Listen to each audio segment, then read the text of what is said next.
გამარჯობა, ეს არის გადაცემა გვერდიდან და მე ვარ დავით კალანდია. ანი ნადარეიშვილის ბაჩო ახლა ეს მეუღლის კარდი ვნახე მოწოდებით. კოცებო, წიხლი ისე მაქვს თქვენზე დაჭერილი, რომ ვერსად წამიხვალთ. ბოლომდე გაგსრესთ. ეს გასრესა განადგურება გაჭყლეტა მოკლა წამება ეტყობა ლამაზი ოჯახური ტრადიცია ნადარეიშვილ ახალაეების სანათესაოში. მე კი მაინტერესებს კოცებმა ანუ ოცნებამ იცი ის რომ ანი ნადარეიშვილი წიხლი აქვს დაჭერილი და თუ იცის როგორ რეაგირებს ამაზე. ის საინტერესოა ვის გულისხმობს კოცებში, რაღაც კონკრეტულზე აქვს წიხლი დაჭერილი თუ ყველას გულისხმობს, ანუ მათ ვინც ოცნების მხარეს დგას და კოცობა არ უტყდება. ესეც მახალისებს საბრალონი რო დარბიან ლოზონგით კოცობა ტეხავს. სულ ველოდები მეორე პლაკატს როდის დაიჭერან ხელში და ნაცობა ასწორებს. ხო და აი ესაა ერისა და ბერის ტრაგედია, რომ ქვეყანაში კოცებისა და ნაცების მეტი ვერავინ გამოჩნდა, ვერც გამოჩნდება. ამით უნდა ვიცხოვროთ ძალიან დიდი ხანი. ერთი ნაცნობი მყავს Facebook-ში დიდ ანალიტიკურ და ამავე დროს სრულიად მიკერძოებულ დილეტანტურ პოსტებს დებს.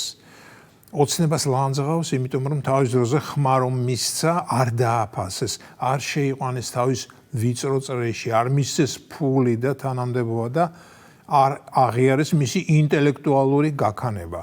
ახლა გამწარებული წერს და წერს თავის პასკვილებს ოჯახის წევრებიც ულაიქებენ, სხვა არა. ისე რამდენიმე ვიცი ასეთი ნაცების დროს დაჩაგრულნი იყვნენ, მათ ებრძოდნენ თავისებურად და მერე ოცნებამ რომ გაიმარჯვა, რატომაც იფიქრეს რომ ახლა დაუფასდებოდათ ეს ეგრეთ წოდებული ბრძოლა და აყვავდებოდნენ, მაგრამ რომ არ ააყვავეს, მერე ნაცზე უფრო ნაცები გახდნენ. დიახ. ერთ-ერთმა მათგანმა მითხრა ოცნების ჯინაზე ხმას მელიას ვაძლევო. ეს ქალაქის მერის არჩევნების პერიოდში იყო. მაშინ ისე გამიგვირდა, მახსოვს ჯერ მეგონა მეხუმრებოდა. ნაცებმა ის თავის დროზე გაატყავეს, ციხეს ჩააყუდეს, რა გემეს, როგორ არ ამცირეს და მერე წლების შემდეგ ოცნების ჯინაზე ხმას ისევ ნაც მელიას აძლევდა. განა ეს ნორმალურია? ასეთ ადამიანებს და რამდენიმეს ვიცნობ ამნაირს სრულიად არ აქვთ სახელმწიფოებრივი აზროვნება, ასე მგონია მე. ოღონდ თავად იყოს მოგებაში და ნებისმიერ უხამსობას ჩაიდენს. დიახ, ნაცებისთვის ხმის მიცემა ჩემი აზრით უხამსობა და პორნოგრაფიაა. თუ არ მოგწონს ოცნება, შინ დარჩი, ნუ მიდიხარ არჩევნებზე. ბოლოს წადი და რომელიმე ცოცხალმკვდარ პარტიას მიეცი ხმა, რომელსაც მოგების ნული შანსი აქვს, მაგრამ მაინც ქართული ამბიციურობის ამბავში მონაწილეობს არჩევნებში. ისე ამ ნულშანსიანი პარტიებისაც მიკვირს, რატომ თამაშობენ ამ არჩევნობანას? ეს არ მესმის. ვიღაცა მითხრა, ესეც ბიზნესი ყოფილაო. სახელმწიფო პარტიებს ფულს უყობს, რათა საარჩევნო კამპანია ჩაატარონ.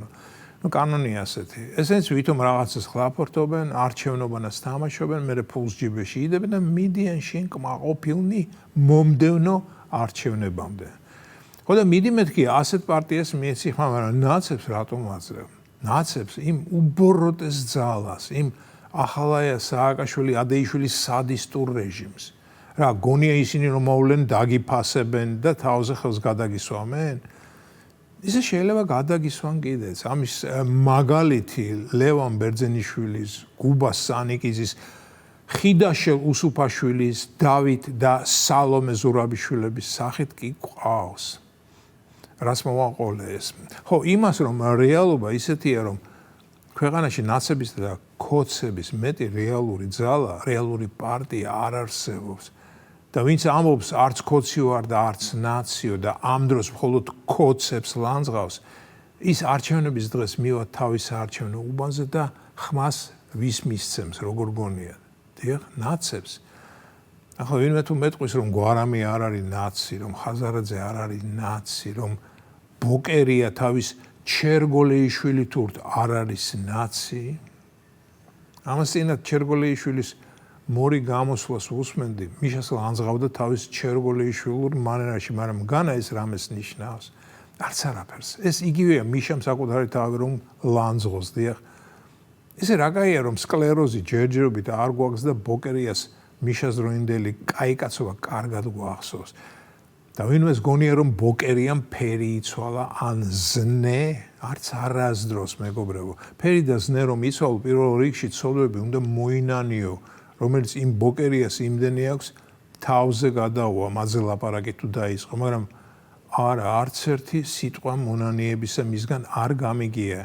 და კიდევ რომც მოინანიოს, მაინც სიფრთხილეს თავი არ სკიდო და მეორედ მას ძალაუფლებას მაინც არ ვანდობდი, რადგან გამოგიტყდებით და მათი მონანიების არ მჯერა.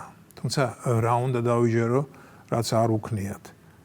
ხო და ანი ნადარეიშვილი კი ამ დროს თურმე ბოლომდე აპირებს ჩვენს გასრესას. აბა ჰე, ანი, მიდი, არ მოგერიდოს, გვსრისე და იყავი, ოღონდ ფეხი არ იტკინო ამ სრესის დროს.